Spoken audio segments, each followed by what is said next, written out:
അദ്ദേഹത്തിൻ്റെ ചരിത്രം എഴുതിക്കൊണ്ട് ഡോക്ടറേറ്റ് പാസ്സായ 15ഓളം പേർ എനിക്ക് തന്നെ അറിയാം.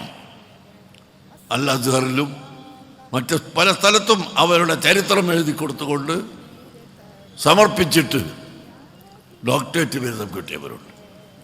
അത്രയും വലിയ മഹാനായ പണ്ഡിതനായിരുന്നു.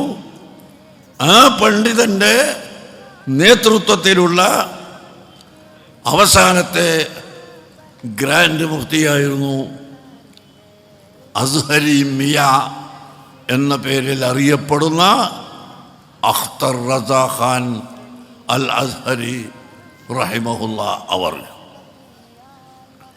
അവരുടെ വഫാത്തിന് ശേഷം അദ്ദേഹത്തിൻ്റെ നേരെ അനുജനാണ് എനിക്ക് ഡൽഹിയിൽ വെച്ച് തലയിൽ കെട്ടി തന്നുകൊണ്ട് പരസ്യമായി പ്രഖ്യാപിച്ചത്. അവിടെ കൂടിയ 500-ലധികം പണ്ഡിതന്മാർ,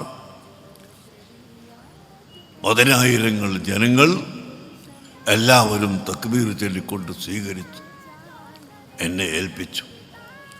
ഈ പദവി വേണ്ടതുപോലെ നടത്താൻ നിങ്ങളെല്ലാവരും അള്ളാഹുവിനോട് ദുആ ചെയ്യണം എന്ന് മാത്രമാണ് എനിക്ക് പറയാനുള്ളത്.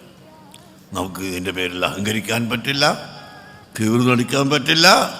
റബ്ബുൽ ആലമീനായ അല്ലാഹു സുബ്ഹാനഹു വ തആല ദീനിന് ഖിദ്മത്ത് ചെയ്യാനുള്ള ഒരു വഴി നമുക്ക് തന്നു എന്ന് മാത്രമാണ് ഇതിൽ ഉള്ളത്. ഇത് റബ്ബിൻ്റെ തൗഫീഖാണ്, അള്ളാഹുവിൻ്റെ വലിയ തൗഫീഖാണ്.